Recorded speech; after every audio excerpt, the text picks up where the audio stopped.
Hi guys, thanks for having me here. This is obviously a full circle moment for me as I was sitting where you guys are sitting now. Since I graduated this program, my life really just sort of took off in the direction of interior design.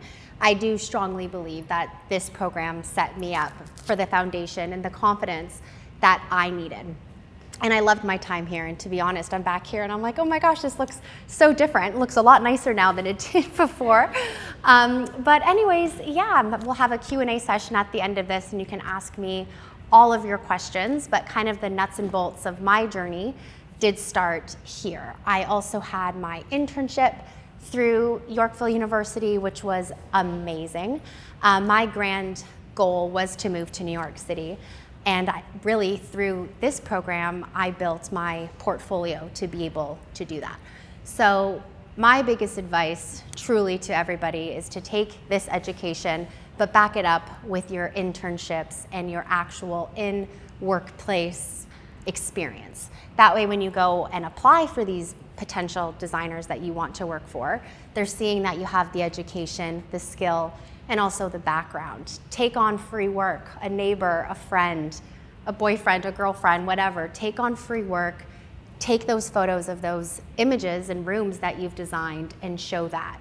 Now that I'm on the other side of being a business owner too, that's also what I look for as well. Of course, the education is incredibly needed, but so is that portfolio building, which is what I did here. The studios were my everything. I'm convinced I came early and stayed late pretty much in every studio class I had so that I had content and material to put into that portfolio.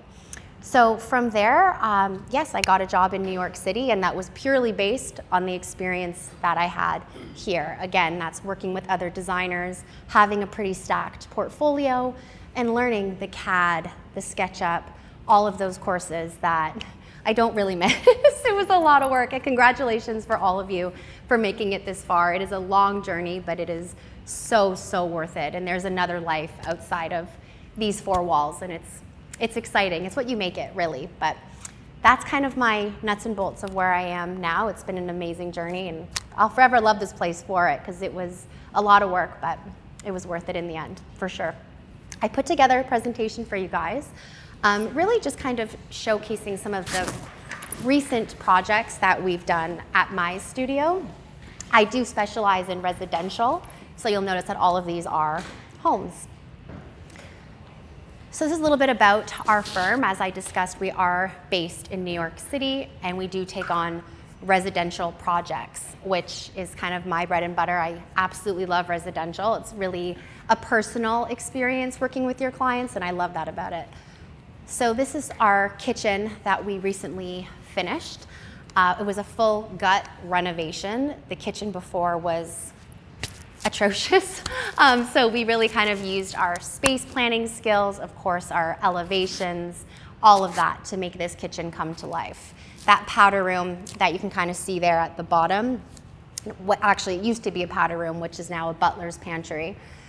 Took a lot of space planning, and these are things that we learn here at Yorkville University. How do we have one room, and how can we really maximize space and get creative?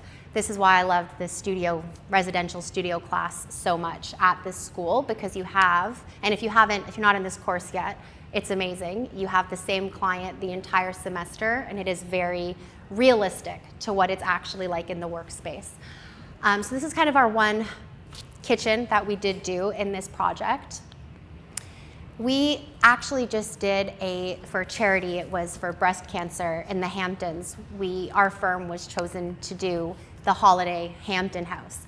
So we were given a room, and we essentially got to paint it, add cabinetry, furnish it, do all that. The previous project, this one, has been featured on a few pretty awesome magazines, which we're really excited about. Actually, one just that comes to Indigo today, which is it was featured in Domino. This one is Rue magazine, and this one got Architectural Digest. So these are all huge, huge wins that I'm so excited and grateful for. So I wanted to share this project with you. And then this last one here was also a residential project that we did as well, mostly furnishing, some custom millwork you can see at the top. which was actually a children's playroom. And this is kind of like the back end of what my personal style is, and really how it starts in the classroom, but it really does execute into real work for real people. And it's a really gratifying field to be in. So I think you all made the right choice with this field, because it is very rich in many different ways. To find me, I'm going to leave this up on the board for you. Please follow me. Message me on Instagram if you'd like. If there's any other questions that you have from the program, I'm also happy to shed some light on it. I took a lot from this place, and I think all of you will as well. That's kind of the short and sweet presentation. Beautiful. Yeah. So is there questions for me, or questions about myself, my firm, the program, anything in between, internship? Any questions? Yeah. What job do you use to be who you are today? Sorry, could you say? What job you to be who you are today? I really just think it's the beautiful merge of passion, but also a really lucrative business. I think it's really, really rare. I'm sure a ton of you have friends that went to school for something that is not what they ended up doing. I know a ton of people that are like that.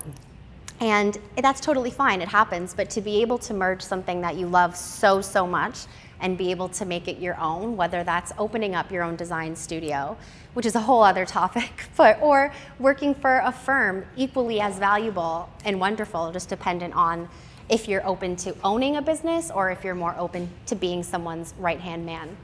But that's kind of what motivates me. I consider myself very lucky to have found a field that I love so much that I'm good at. It's just like all of you. Does that answer your question? Yes. What do you think are the hardest challenges that you face during this process? In school? Or? School and after work. Yeah, I think in school the toughest thing for me was and this is also a bit of advice that I would heavily suggest, is have your school and take your internship very, very seriously. You never know what can come from that internship, if not things for your portfolio, word of mouth, a potential full-time job. But it was difficult to manage all the time and all the things I was doing as extracurriculars as well as school. Is anybody else taking on any extracurriculars in the design field while they're in school? Why not? Definitely do it. It is so fun and so rewarding. Definitely try your best to take on either working for other designers, e-design, which is also something that I did while I was in school. But it is difficult to manage kind of in classroom things, your due dates and your deadlines and your presentations and your exams alongside, working in the field at the same time. Now, I would say the struggle is, where I stand now is wearing a lot of different hats. Being a business owner, but also being, the head of every single design project that we do, managing a team that I have. So it's juggling what I have to do that day. And in interior design, in this field specifically, every day looks a lot differently. And someone like me, I like to be very organized and know how my weeks are going to shake out, and that's not always possible. So I would say kind of just that, it's also can be a little challenging too to try to find a firm or a designer that resonates with you. Of course, we all want a job, we all want that workplace experience, but you definitely want to make sure that you work for a designer that you are getting the experience, you're on the job site. Yes, you're doing CAD, but you're also pulling color schemes and fabric selections. So yeah, it was tough for me to find the right designers that I wanted to work for when I was in school. But once I did, it was a really wonderful experience. Do you have any tips on how to find the first job? Because it's kind of like the trickiest part to move from graduation to... Yes. Honestly, start as early as possible. Right now in the world of social media, do not be afraid to send DMs and emails and, hey, here's my portfolio. Your portfolio is really your golden ticket to getting out of this place quickly, successfully, and landing the job that you want. Boom, boom, boom. So have that portfolio ready in your back pocket and in hand, literally, and send it out to everybody, truly everybody. And make sure that you have things that set you apart. Yes, you went to school, so did everybody else. So to have something that is, yeah, I went to school, these are the skills I learned while I was at that school. Brand your portfolio. It doesn't have to be just a black and white resume, like create your logo. What are your brand colors that you like? And really allow your portfolio to speak to your vibe, your personality, your style, what sets you apart from the thousands of other students that take the same program that you did. And that's truly, like I'm speaking from somebody who was in your seat literally, and now somebody who hires a lot. So it's, that would be my advice, is just don't get discouraged. Keep trying, and don't be afraid to take your shot. Who knows? Even if you end up in the sample room at a firm for the first year, you never know what can come from that. No opportunity is too small, I think, when you're trying to start. Just start, even if it's, dare I say, for free. If it's valuable for you in the sense where you walk away with experience or confidence or something to put in your portfolio, then it was well worth it. Mm-hmm. What do you think about AI in this field? That's a good question. I'm kind of green on that question. We don't use it. To be honest, I know some designers that do. The issue I think I have with AI is that sometimes things don't translate as they do. Are you talking about like AI renderings, like that sort of thing? Or what do you mean when you say AI? Renderings, yeah. So when it comes to AI, that's, they formulate a rendering that's just like in the perfect world, right? If the budget is endless and there's no other constructual issues that could happen in that room. So sometimes when you give a client something that is AI and it's so perfect, it might not translate that way when you actually start working within the space in real time. And maybe that is not the right answer for that. I know we're in such a world of AI, but it's kind of how I think with it. So I don't really touch AI personally, but I do know some designers that do use it within their field. It's just not something that I incorporate in mine. Any other questions? Yeah. I've heard people talk about a Hamptons aesthetic, and I've tried to figure out how it's different from like coastal, or I've tried to figure out exactly what they mean. What do you? A Hamptons aesthetic? I would say like very polished. It's coastal, but it's a mix of vintage. It's lived in. These people live by the beach. We're thinking, we go to the beach for the day, we come home, we have a glass of rosé. We want the room to feel like it's that. So lived in, comfortable, a lot of fun, different colors, I would say, the blues, the creams, the reds, things that kind of just evoke that like East Coast vibe. But it's not just like your Serena and Lily Pottery Barn vibes. It's a little bit more elevated than that. So I'd say, yeah, something a little bit more lived in and curated, but could also appease to somebody who definitely lives by the beach. So like jutes, rattan, things like that, mixtures of different patterns too. So like mixing your stripes with your more organic materials. That's a big thing too. And we did that actually, I'll go back to the Hamptons room that we did. You can see here that headboard was a custom floral headboard, which we mixed with a geometric jute rug. So yeah, we could get a little more creative in this room because at the end of the day, it was a show house. Sadly, this all came down after it was over. I know, it broke my heart too.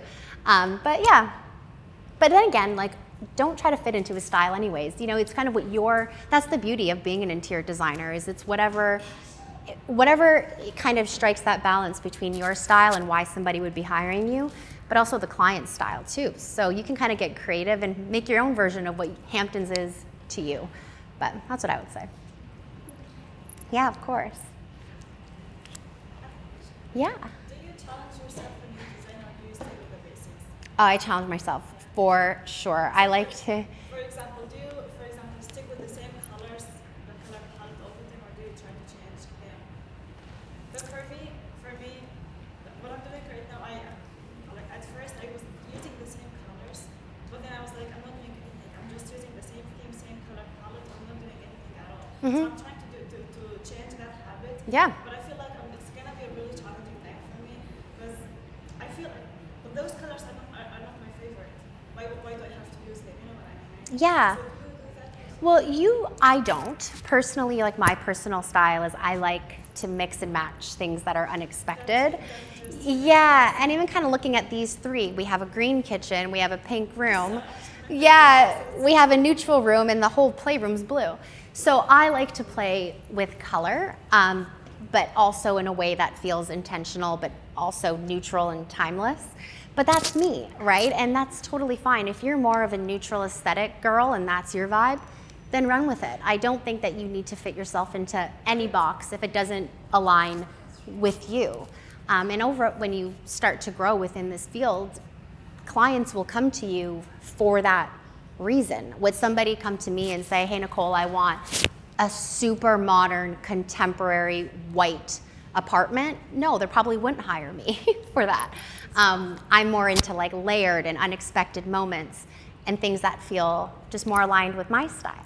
But you can be whatever designer you want to be. Just do the one thing, do it well, and trademark it, and just run with confidence, knowing that someone's hiring you for the things that you love. Mm-hmm. Yeah, of course. That's my question. So Yeah. when, let's say, client wants white room and that's super modern, away far from your style. Mm-hmm. What do you do in that case? Do you steer them the way you're towards your Me? aesthetics, Yeah. or take their lead? If I were you, and if I were anybody in this room, I would just say, yes, yes, okay, yep, you got it. Take on I'm not going to say you're not, because who knows, you definitely could. But landing your dream job right now might be difficult, and that should be. It is difficult. You're graduating, of course. I never got my dream job when I was here. But so it's kind of a double-ended answer, I guess, because for now, I would take on anything, and I truly, really mean anything. If you have a neighbor who wants to do some decorating in their basement, they can't afford a designer, just tell them, okay, well, can I take photos after? Take those photos with you, put them in your portfolio. An potential employer is going to look at that, and it's kind of your way of showing what you can do in the real world versus just what you guys do in this building. It's a really good two-piece element. So the first answer I have is yes, if it doesn't align with your style fully, it's okay. It's still experience. You're still gonna learn what it's like in the process. You still have that experience working with a potential client. It's valuable. As you continue to move forward in your career, yes, I have turned down projects because I don't think we're a good fit. At the end of the day, I want my clients to feel happy. And if I feel like the goal that they're going for is just so out of left field from what we typically do, I would typically suggest them to a different designer. But that is not something I started doing maybe I started doing that in the past 3 years. But up until that point, I was pretty much a yes man to a lot of different projects. And there's still room. Like you could have a client, and this is kind of a funny thing, but sometimes clients think they know what they want, and then you open up the design process and you realize there's a lot more flexibility there where you can inject your personal taste and your personal style, and it's a collaboration where you meet both ways. So it's kind of like not a easy question, I guess, in the sense where it just depends on where you're at in your career, who that client is, and if you feel like it resonates. Because at the end of the day, if you don't resonate with who you work for or who's working with you, then nobody really wins at the end of the day. So just stay true to yourself, but know that right now is the time to take it on, all of it, as much as you can. It'll make landing the next stop much easier, and trust me, that's what I did. And it's what I firmly believe got me to where I wanted to be as quickly as it did. You're so welcome.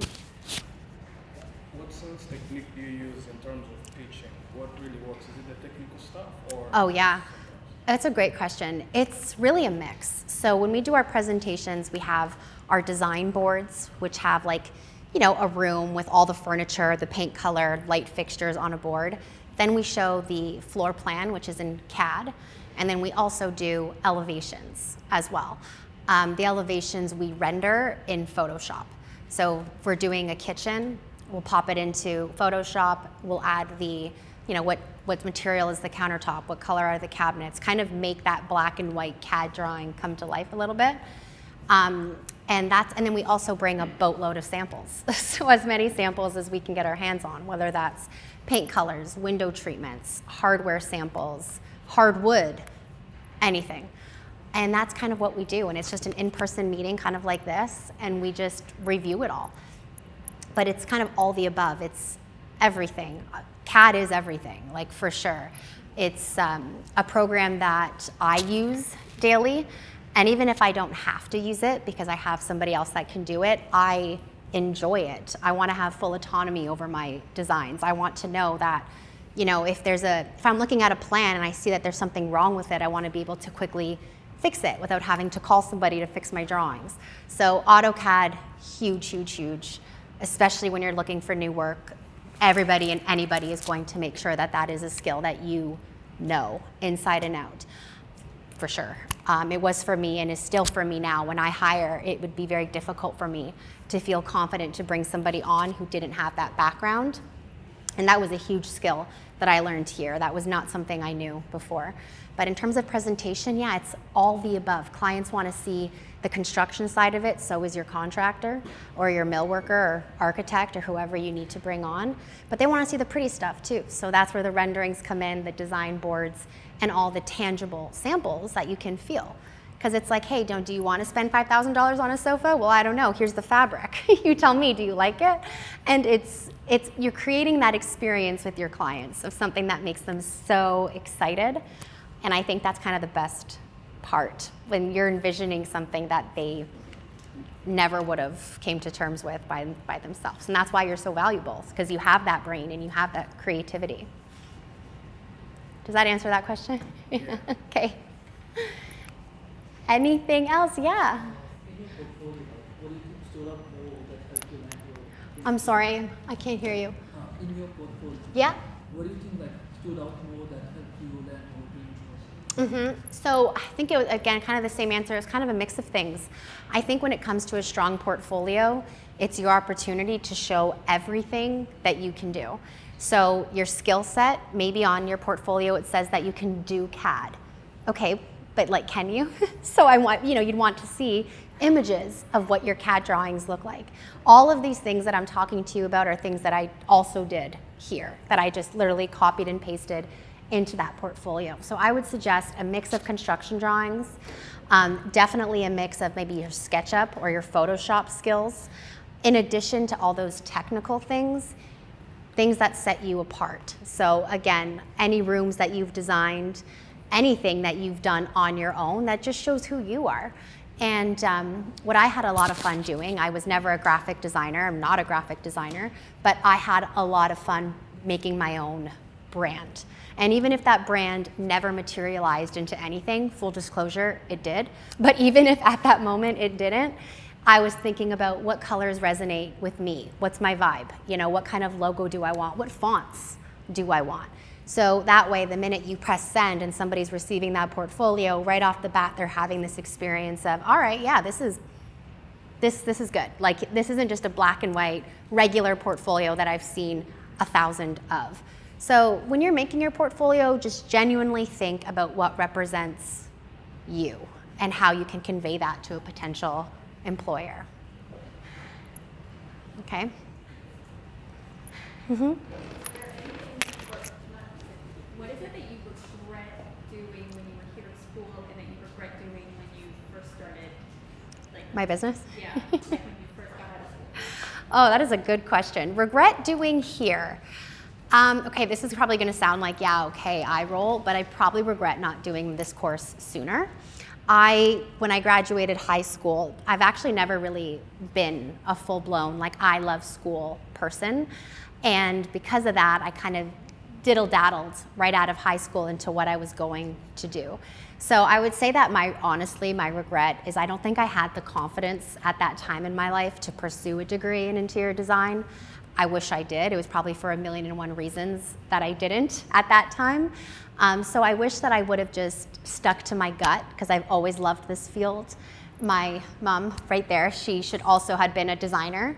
And growing up, I just knew that was something I should have done, but I didn't. So I would say that my regret mostly would be not attending sooner. Yeah, and it's never too late. Like, it's truly never too late at all. But that would probably be my only regret when it came to this program.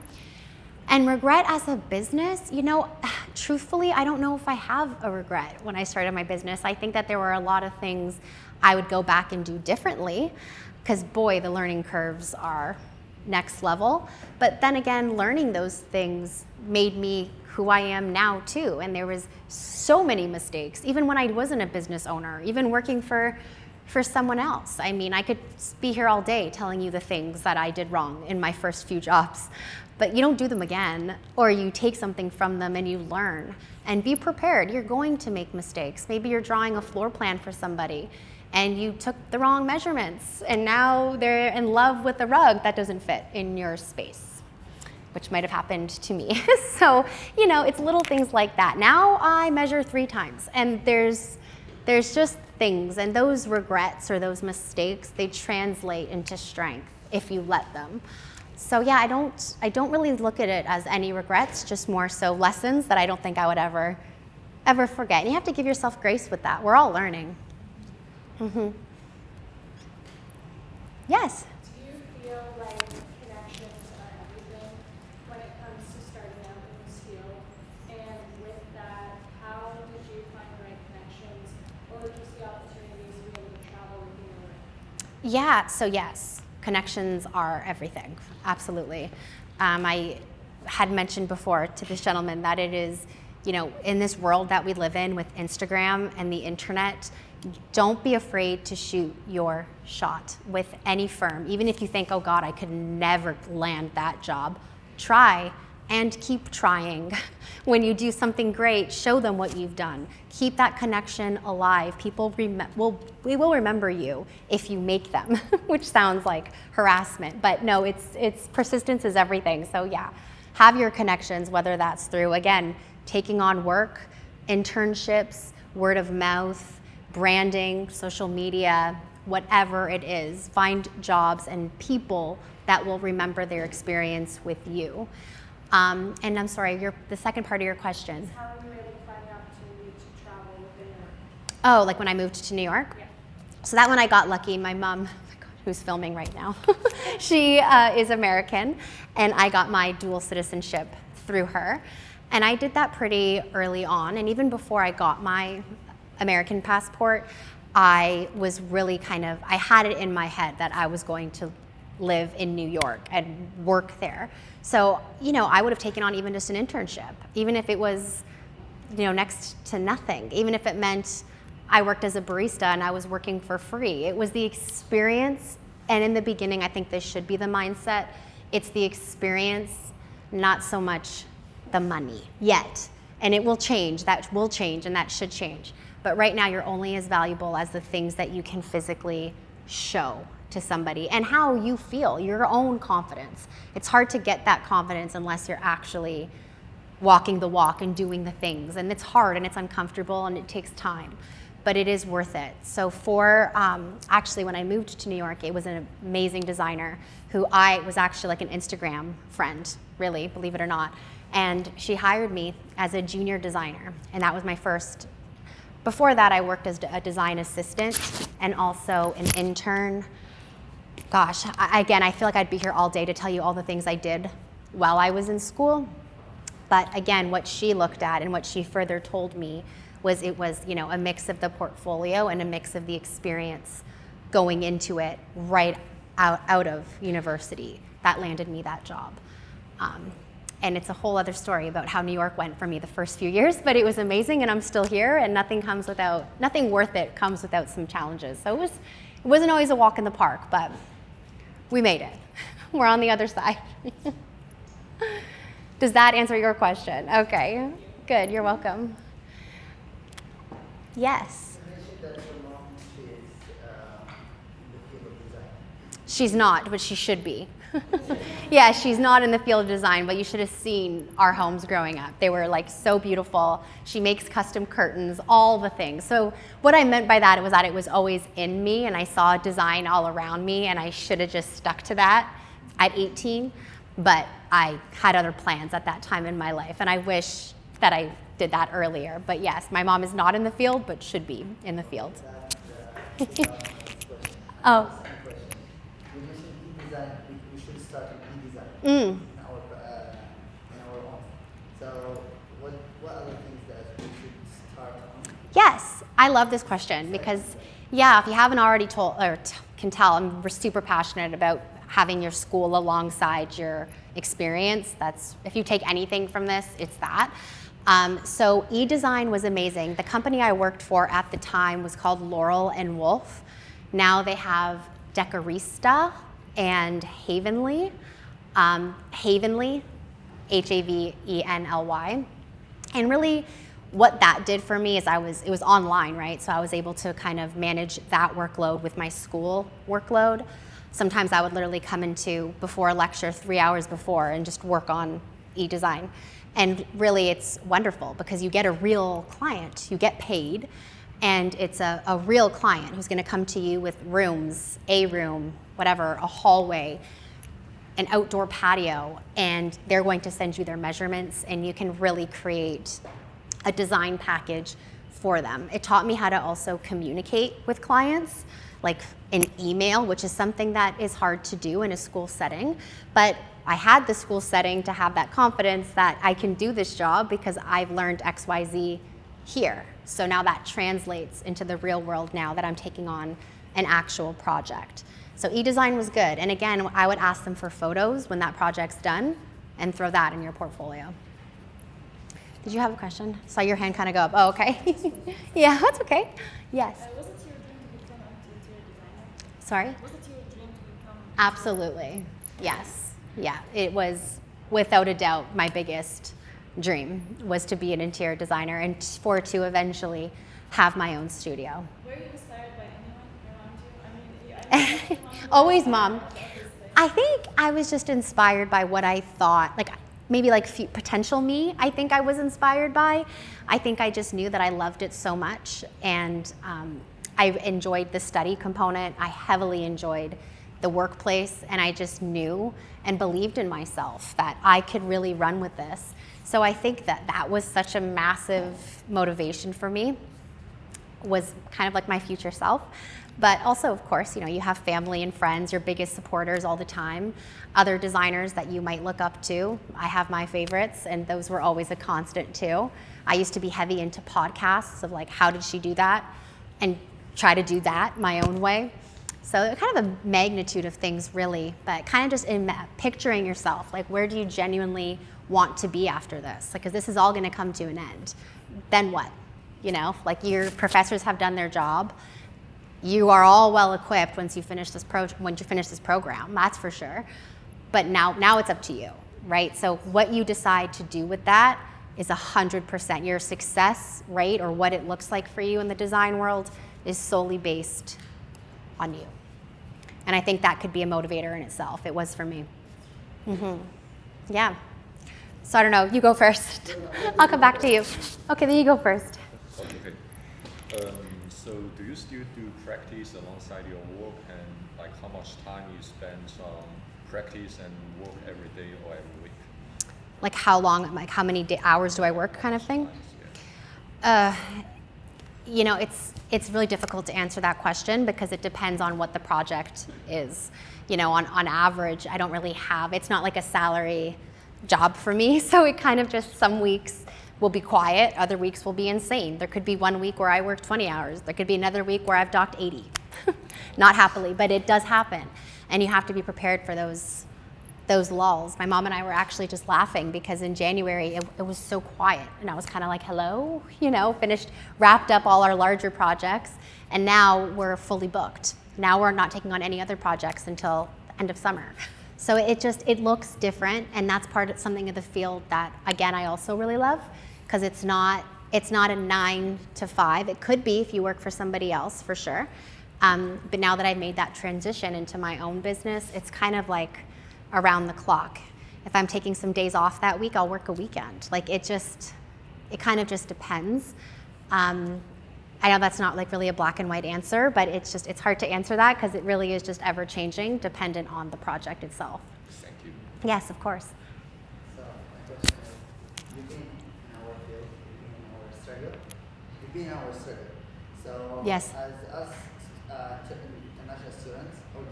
students, we have limited time in our life, or limited time in our day.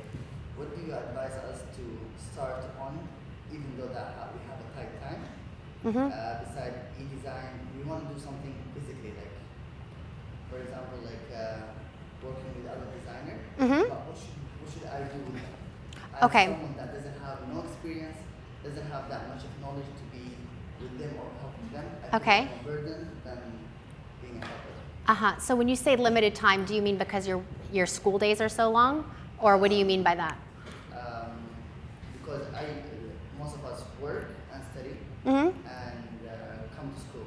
Okay. And at the same time, they want to put 2 hours, 3 hours to volunteer with someone, to work with someone. Okay, yeah, that's a pretty fair question. How do we make that all work? This all sounds great, but how does this translate into my life?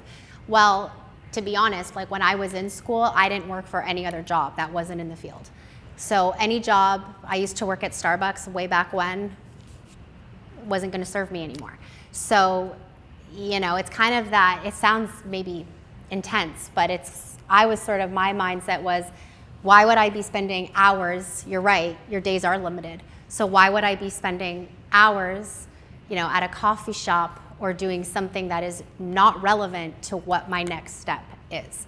So really it's the mindset of everything that you're doing outside of this school in terms of work, if you can have it benefit you in the field, that would be very favorable for you.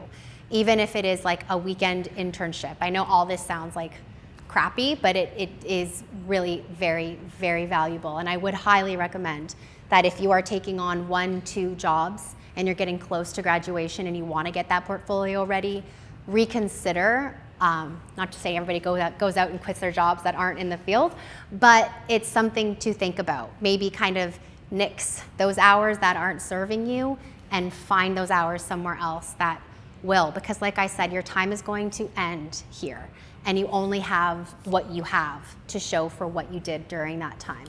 So although those part-time jobs are great, but you're working towards something else now. And everything should sort of be indicative of what that next milestone is for you. Even if it's IKEA kitchen, you know, Home Depot lighting department, another designer that you want to work for, e-design, internships. I mean, the list goes on. This is kind of a tangent here, but one of like my kind of fun little things that I did was I was on the design team of Property Brothers. And that was really fun too. And that happened because I emailed one of the women that worked for their media on HGTV. And I got that job. And it was amazing. And was it absolutely insane to be working that, e-design, and having a full course load here? Yeah, it was mad. It was absolutely insane. But absolutely zero regrets, because those are the things that I did thoughtfully. So I just wanted to repeat the fact that what did you work on? I was part of the design team on Property Brothers. Is it here in Canada? It is, yeah. Yeah, it's an HGTV design shows, two brothers. It's kind of like the client leaves, they come back, and it's all done type thing. So yeah, I mean, I got paid next to nothing, but the experience of that alone has people say, oh, you worked for Property Brothers. Cool, you know, and it's not also too like your design work and your design skill, but it's also your initiative to want to be the best and to do the most. Employers like that. They want that. They want to see that they can rely on you and that they want to hire you because you want to do the best that you can do for yourself, in turn, the best that you can do for them. So think of that stuff for sure. Yes. Quick question. So you said first, like you gained the experience, you worked for other firms, other interior designers, then you opened your own firm, own business. When did you think it was the right time you were ready to open your own firm? Yeah, I love that question. So when I first moved to New York, I was a junior designer, and it was really valuable for me. She was kind of a one-man show. And that's kind of another thing. That's a personal preference, so I won't speak too much about that, whether you decide to go to the big firms or the smaller firms. I decided to do a smaller firm, and I loved it. I was a front row seat to everything. So like time management, project management, the actual beginning to end of each project. So I think immersing myself with a small scale designer and having experience with all the things, it kind of just gave me that confidence. And I think in the back of my mind, I always knew that I wanted to have my own design studio. It wasn't something that I thought from one day to the next, oh, let's try this out. You know, I think it was always in the back of my mind that, oh my gosh, like the dream would be to have my own studio. So I think when I felt ready, in the sense where I had years under me, I had the schooling under me, I had, you know, kind of the well-roundedness of being confident and talking to a client and being able to execute their job, understanding budget constraints, understanding building codes, understanding what relationships look like with your trades, your contractors, your electricians, your architects. They're everything, you know, and I talk to mine pretty much 17 times a day when a project is open. So learning that side of it, that way when you do feel like you're ready to open up your business, that's a whole can of worms of what's to come next in that learning department. But making sure that you kind of have that like mental checklist of, you know, I feel confident in all these departments and I've been in all these departments before. So yeah, it kind of just felt like very aligned for me. There's more to that. It really kind of just, my boss was going on mat leave and it really just felt like it was the right time, minus the fact that COVID happened 20 days after I printed my business cards. But aside from that, pivots, turns, that's how it goes. So I just kind of rolled with it and stayed true that this was my dream and I really wanted it to happen. So that fueled me. Yeah. You might have messed this up at the start, but where is your firm? So it's in New York City. It is in New York. Yes, yes, yeah. I moved there right when I graduated, so 7 years ago. Okay, and do you ever do like the IDS show or anything like that here? When I was, honestly, like I graduated here and moved like the following month, so I don't spend a lot of time in Canada other than when it's to visit my parents who still live here. So no, not so much anymore. There's like New York design trade shows that I love to be a part of, but I haven't really specifically ever came back to do that, just because I'm not a resident here anymore, full time. Yeah. I just said that being a student of interior design and keep doing others of like getting a job in a Starbucks is not beneficial. So do you think that being a student of interior design, if you work related to this sector, for example, renovation or construction, is it going to be beneficial for us later when we are trying to get a job? Because obviously I have the idea about the material that I use for designing an interior or the stuff that needs to design an interior. Do you think it's beneficial to have a knowledge about the materials, the raw materials that needs for interior design? Yeah, totally. I think it's relatable. You know, I think there's so many different facets of this field. So if you come in and want a job and you tell me that you're really strong in the construction and material element, that's valuable. So yeah, it's not just like work for a designer. It's just, that's great, and that would be an amazing opportunity for any of you guys. But it's more so just, if you can keep your workload aligned in some way. And you have to ask yourself that question too, like, are you gaining value that you think you can bring into another job? But from the sounds of it, yeah, I think that would be pretty aligned. Another thing is that in interior, do you to like, is it important to document the material that you're going to use? For example, in your work, I can't say that the floor is hardwood or vinyl or whatever it is. So do you need to mention the floor is what kind of floor it would be or what is that in design? Do you mean like, should you have different types of flooring? Yeah. Hardwood? I can't say that from the picture it's a vinyl floor or like No, it's solid hardwood. Yeah. So do you need to mention this in your design? Yes. So if you're working on if you're doing hardwood, let's just talk about that. If it's hardwood, you should not have different types of hardwood. You should have the same type of hardwood throughout your home. Whether that's, you know, I have my own home, which I just purchased, which is very exciting. That's where I'm moving to tomorrow. And in my home, it was old floors that we resanded and restained, everything. I would not suggest having a living room, one hardwood, dining room, another. Now that doesn't go that you can't introduce another floor. Maybe you want, you know, tile in your bathroom or tile in your kitchen, that's fine. But when it comes to hardwood, we typically try to just keep the same type of wood and the same type of stain throughout. Another thing is that I didn't see what kind of painting here you have used and what is the light color. What is the light That's just the lighting. It's all solid wood. It's all in the same stain. So it's also important to show in our design that what is the light color. I can see it's a pure white, but it can be Correct. So do you need to show more design what kind of color of this light? Not really. Like we're in a big room and that's kind of small with direct lighting. So not really. Like in your presentations, you would just show them like the swatch of wood and the swatch of hardware, so or the hardwood sample itself. So not really. Any other questions? Yeah. Question. You spoke about how to get a job also with how reaching out and being active on social media and everything. What about when you opened your business? How did you base the clients? Do you have a marketing team who's running campaigns? Or? Yeah. So no, we don't have a marketing team. It's really word of mouth, social media, and also we've been really lucky enough to get quite a bit of press for our projects. So whether that's magazines, online articles, interviews, and that snowball just keeps on formatting the longer you work in this field. That was not something that I got right out of university.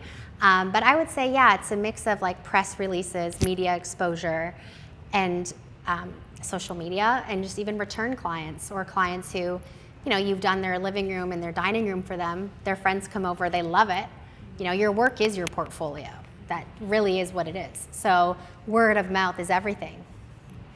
And keep in mind too, right? Like these people that are hiring you, they're hiring you because they're not visually strong. They can't see they can't see it, right? And thank God that people can't see it. Otherwise, none of us would have a job. But that's the problem. They're struggling with envisioning things. So the more things you can help them envision through, again, like design boards, rendered elevations, materials, they're going to look to you to really show me what you can do. And I think when you start to, you know, continue to get more work, the word of mouth will just continue as well, because now people have actually seen your work in real time. So it's kind of a mix of all those things. You're so welcome.